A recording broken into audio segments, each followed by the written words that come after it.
everybody, it's Nick Layton. And it's Leah Bonema. And we had so many great questions from you all in the wilderness that we've a bonus episode. So here we go. Our first question is, quote, I'm a terribly picky eater, and I have been since I was a kid. It's not health related, I'm just picky. My wife and I got together when we were in high school, and I, of course, wanted to make a good impression on her family. Her mother makes stuffing for Thanksgiving with sausage in it, and I don't like sausage. At Thanksgiving, when we first got together, her mom made me a special stuffing just for me with turkey sausage. My mother-in-law thought I just didn't eat pork sausage, but it's sausage in general that I don't like. This super kind woman made me an entire separate stuffing dish with turkey sausage just for me, without asking, and proudly places it in front of me at the table. I ate it. Of course I ate it. This led to the next 10 years where she goes out of her way to make me this special turkey sausage stuffing dish every single year. And I soldier through it every year. Then, at a pre-wedding party for us, our moms meet. Conversation leads to me being a picky eater, and my future mother-in-law confides in my mom.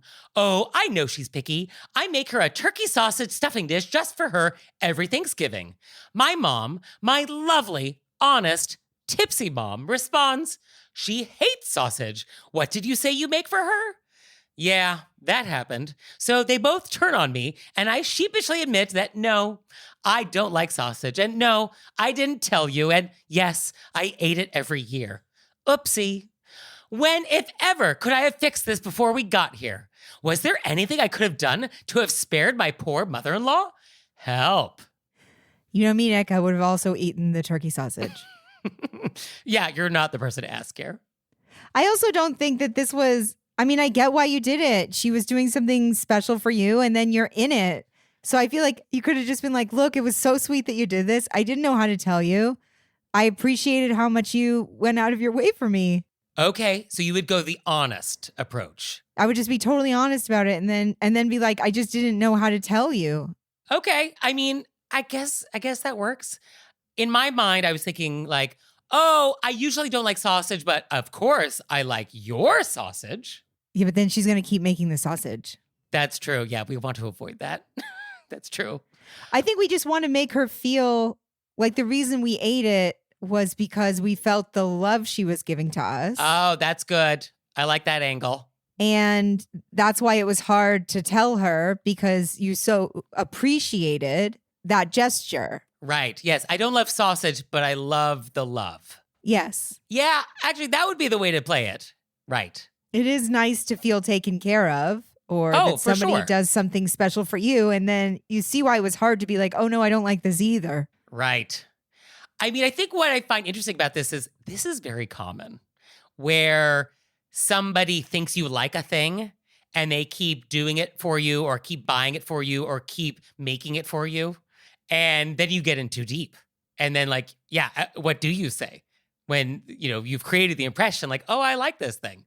I have had this, but it wasn't that I liked it. It was that I couldn't eat it. Yes, but this similar idea. Yeah. So I started saying things like, Dustin really loves this. Okay. Yeah. Little deflection. And then they'll be like, oh, what about you? And then I was like, oh, I can't eat blankety blank. Can we come up with a rule, though, an etiquette rule for how we handle this? Because I don't want to live in a world in which I have to spend a decade eating sausage that I don't want to eat. Like there has to be a better etiquette solution to this. How about if with this situation, because you're a little taken off guard when the first time and they just made it. They made it for the first time and you're like, and it's not something you don't eat. It's just something you don't like. Right. And that's an important distinction. Like you are capable of eating it. You could say, like with this, she could have eaten it and been like, and then she could say next year, hey, can you tell your mom that I've stopped eating all sausage together, but I really appreciate it. Okay, interesting. Yeah, I mean, I agree. Year one, we're eating the sausage. That's happening. Then it's about year two. And so, okay, your idea is we're going to, through our partner, relay the message that this is not the ideal sausage situation for us. Yeah, that we've just eliminated sausage from any kind of sausage from our diet entirely. Okay. And we don't have to say when that happened. Yeah. Which was, 20 years ago. Yeah, we leave out the date when that happened, but we so appreciate the gesture. We didn't want her to do that work ahead of time. Yeah, I think that's the move. Yeah, I think that's what we would do. Okay, good. We have a plan. Great. So our next question is, quote, my husband and I recently gifted his parents a coffee subscription. Because the service allows you to pick your own options, they send the gift via email. Unfortunately, we discovered that my father-in-law did not receive the email. It might have ended up in a spam folder. We were, however, able to forward the gift email to him and apologize for the snafu within a day or two. He sent back a rather terse response expressing frustration that he hadn't received the original email and detailing the difficulties he had signing up to redeem the gift. He considers himself somewhat tech-savvy, so this isn't usually an issue.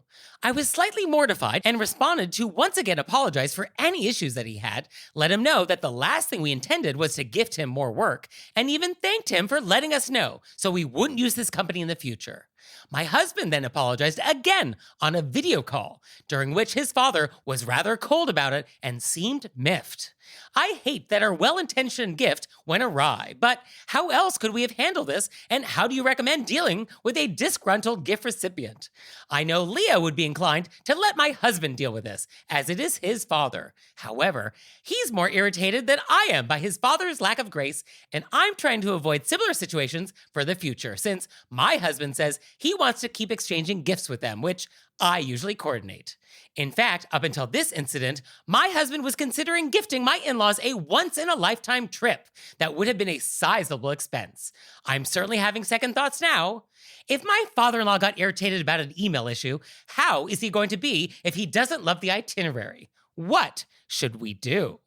I think there's a lot of layers in here. There's a lot of layers. Well, in order. Okay. Oh, you got a list. No, I mean, the first question was, how could we have handled it differently with the coffee subscription? I don't think you could have. The only idea I had for that would be once there was an email problem, we could have placed the order for the father-in-law and be like, oh, you tell me what coffees you want. We'll place the order for you. Don't trouble yourself.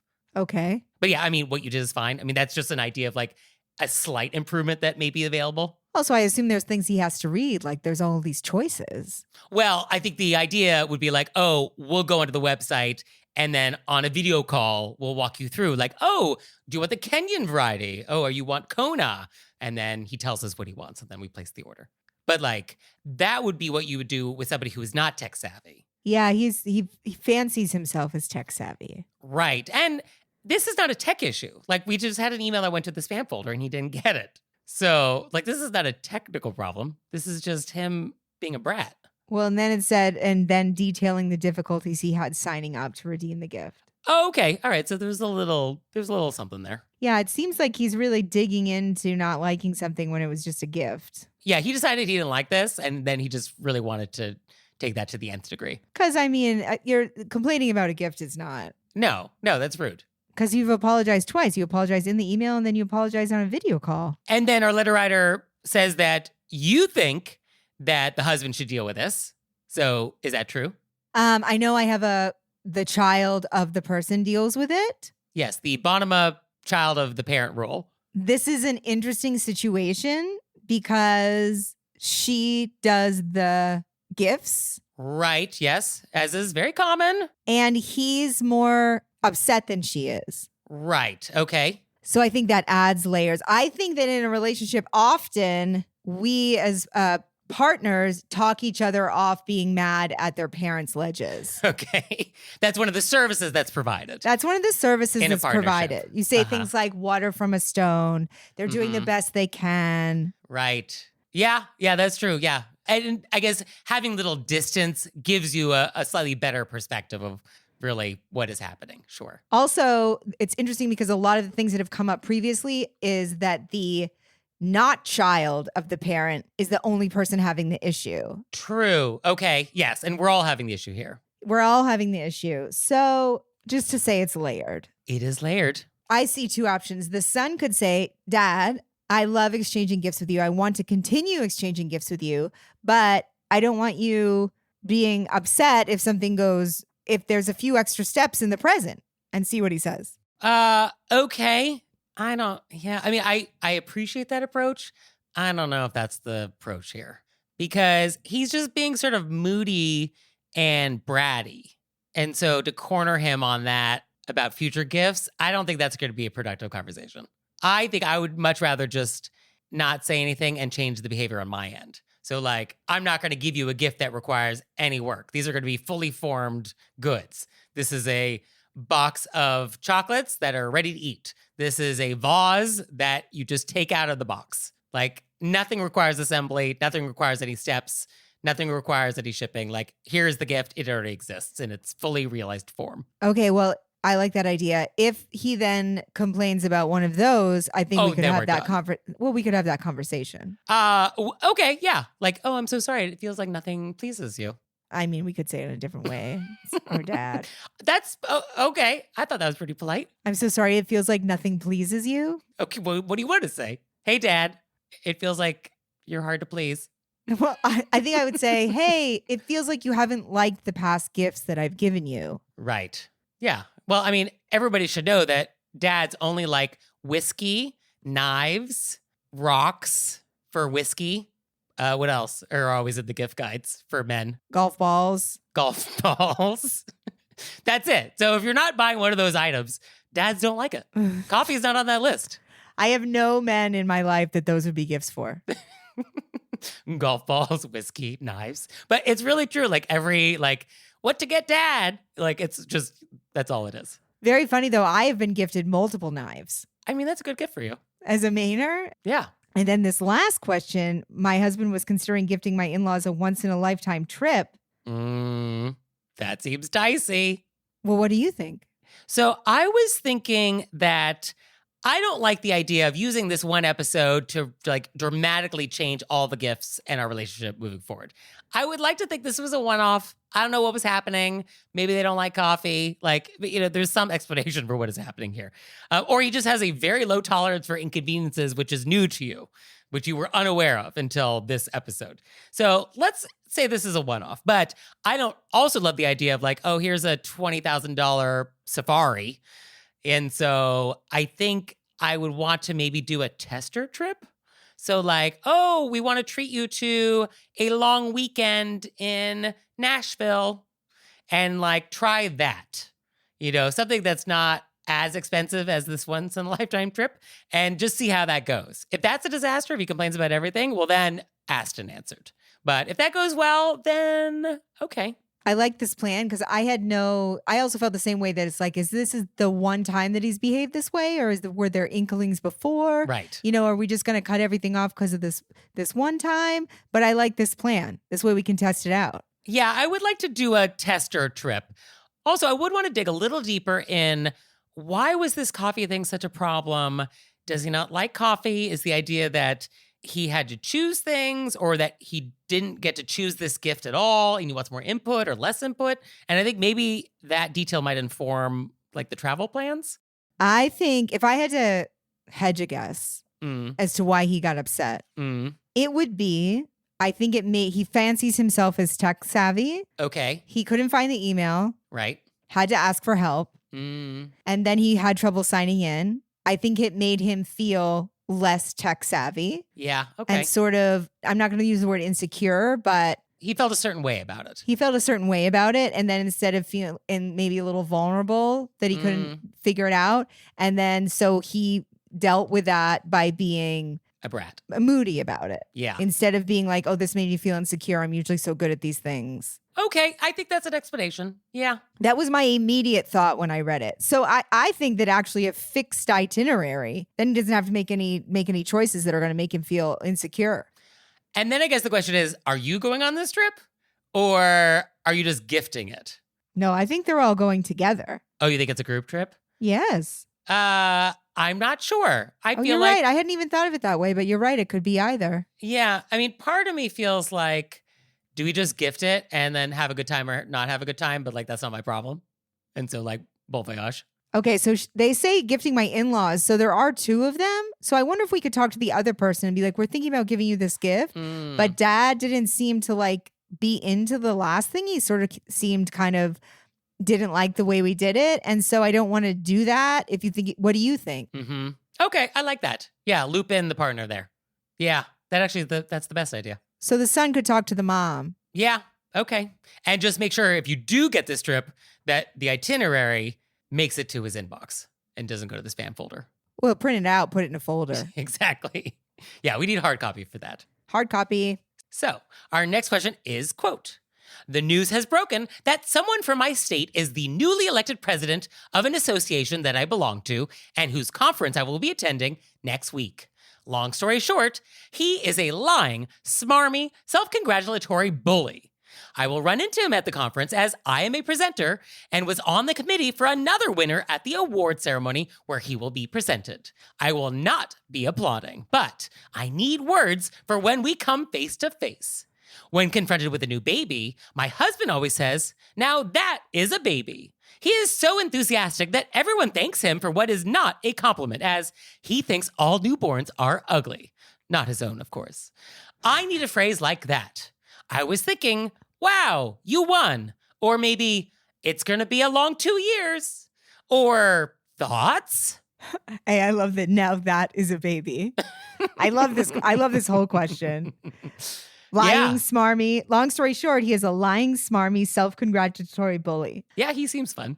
I came up with 2 versions of the same sentence. Okay. I came up with Chad, wow, who would have thought? Who would have thought? Or Chad, wow, who would have guessed? Who would have guessed?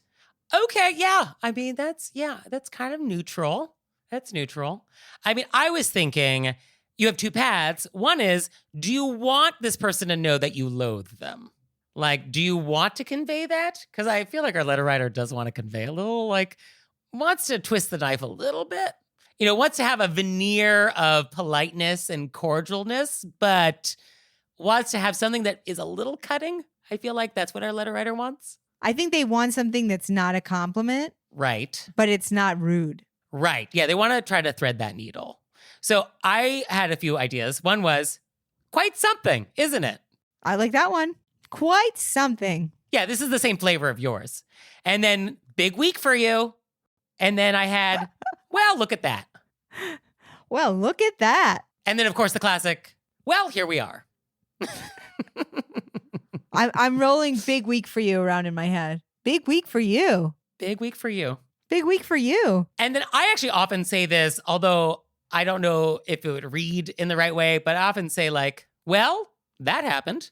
I think if you could change the way you say happened, you could land that in this situation. You could be like, well, that happened. Okay, yeah. Well, that happened. That seems nice, right? Ish. I'm happy with all of these options. And then I was thinking you could say something that is more about the organization. So like, wishing you a productive term. Yes. I mean, I think that if she wanted to go that way. Right? Which is not the way I feel they want to go, but you could just talk about the organization. I like that as an option. Here's to a new chapter. That I wish you weren't leading. Yeah. Okay. So I think, what did we settle on? What should our letter writer do? I still like Chad. Wow. Who would have thought? Or who would have guessed? And then I like your big week for you. Yeah. Big week for you. I kind of like big week for you because it feels very temporary. It also is like, it's not a big week for the rest of us. Right. And the joy of this moment is fleeting. Yes. It's just focused on a slight bump this week, but it is not long term. It is not about the future. It is not an indefinite congratulations. I'm actually very proud of the list we came up with. Yeah, no, I think all these are pretty solid. So try this. We hope you try one of these. And if you do, let us know how it goes. Also, if you try something else, let us know how it goes. Yeah, whatever you try. Let us know how it goes. So our next question is, quote, I recently made a visit to New York for the weekend to visit some friends. I got in on a Friday evening, and my girlfriend and I had planned to get drinks at dinner with a married couple friend of ours. Let's call them Chad and Lisa.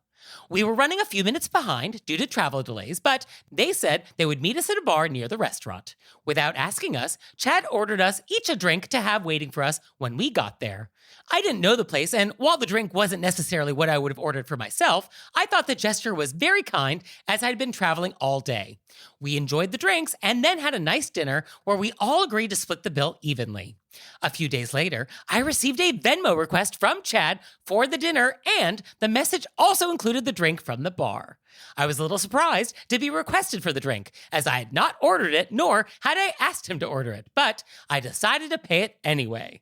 So, my question is, am I wrong to think it is a bit rude to Venmo request someone for something that you had purchased for them without asking? My impression was that Chad and Lisa had purchased a drink for me as a small welcome into the city. Now, the gesture feels a bit annoying. Am I wrong to feel this way? You are not wrong. Nope, not wrong. It's really wild to be like, hey, I got you this drink. And then here's the bill. And then here's the bill for it. Yeah, I mean, what is that? Honestly, what is it? I mean, you didn't even get to pick the drink. It wasn't even something you wanted. No, I mean, there is a nice way to do this. I mean, I know sometimes I'll be meeting up with a friend for drinks or dinner. They might get to the restaurant early and they're like, hey, I got here early. And they might actually text me a photo of the drink menu and be like, hey, what's your ETA? Want me to order any of these for you? And it's like, oh, isn't that nice? And to try to time my arrival, and then the drink is there, like, oh, that's wonderful. And then I get to pick the drink. And then in that scenario, would you pay them back for the drink? Oh, yeah, absolutely. Yes. No, I'm ordering a drink. Yes. So I take full responsibility for that. Yes, because you could also in that situation say, oh, no, I'm okay. Right. Yeah. Or I'll wait till I get there or anything else. Yeah, because they weren't even given the chance to be like, I don't want a drink. Yeah. I mean, if I arrive and you just ordered me something and like, here you go, like I'll be polite and actually drink it because like, oh, this is a gift. It is a gift. And then like all good gifts, you don't charge people for them. Oh, my goodness. I don't like this one bit. No. I think we need a term for when this happens. Because this is actually like surprisingly common where like I do something for you or I buy something for you or I give you something and then later on like I give you a bill for it. Shock attack. Is it a gift grift? A gift grift. I like that. Right? Or is it a faux favor?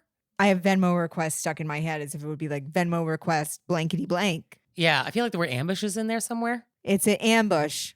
Yeah, you're being ambushed. But you're definitely not wrong. It's super weird. Not even just weird. It's rude. It's rude. Yeah. So the rule is, yes, if you order something for someone without their knowledge or permission, then yes, it is now a gift. 100%.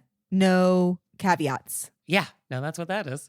So our next question is, quote, I have an airplane etiquette question. On a recent daytime flight with my husband, I chose the window seat and he sat next to me. I prefer the window shade open, as I enjoy both the view and the natural light for reading. Fairly quickly, my husband gestured that I should close the shade, insisting that it was an unwritten rule of flying, and eventually implying that it was a matter of etiquette. I replied that it's the window sitter's preference, and a disagreement commenced.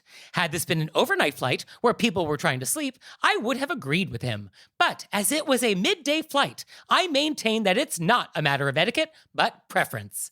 I know you've covered airplane etiquette on several episodes, but I don't recall hearing this specific topic. Will you settle our dispute? I love the idea that it's like a couple and she was like, I'm going to send it in. Yeah, it's come to this.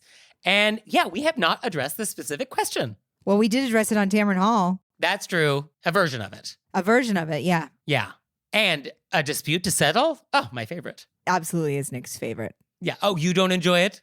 I mean, You could take it or leave it. No, I enjoy it very much. And then there's a little part of me that wants to take an antacid because, you're like, oh, somebody's going to be wrong in this situation. Oh, I love it.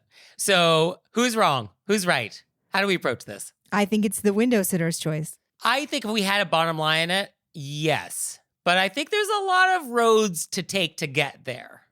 I do think that if somebody was like, hey, and they ask you, they don't reach across. They say, hey, I get really bad migraines from the sun, or I am blankety blank. How would you feel if we? Yes. A reasonable request. Oh, I need to work on my laptop. I'm trying to watch a movie. There's some glare.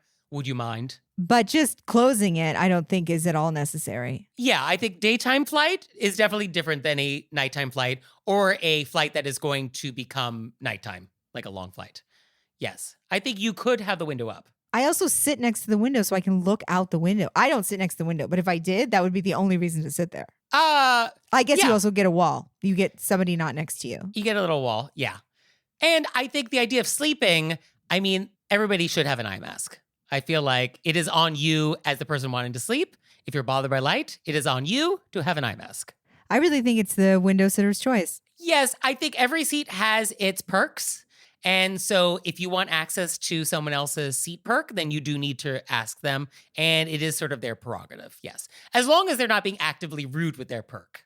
So like the aisle's perk is that they get easy access to the aisle. But if you need to get past them, they cannot unreasonably withhold consent. And I think that the middle person gets the armrests. Yes, it's the least we can do for you.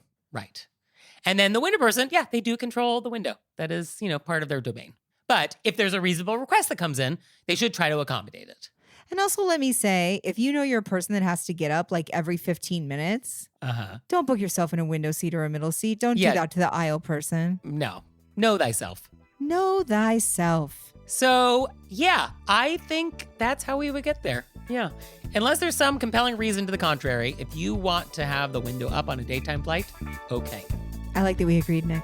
That is nice. Oh, what a lovely way to end the episode, Leah. It's the perfect way to end the episode. Harmony has been restored to the universe. So you out there, do you want to help restore harmony to the universe? Let us help. Send us your questions. You can send them to us through our website, wereraisedbywolves.com, or you can leave us a voicemail or send us a text message, 267-CALL-RBW. And we'll see you next time. Bye. Bye.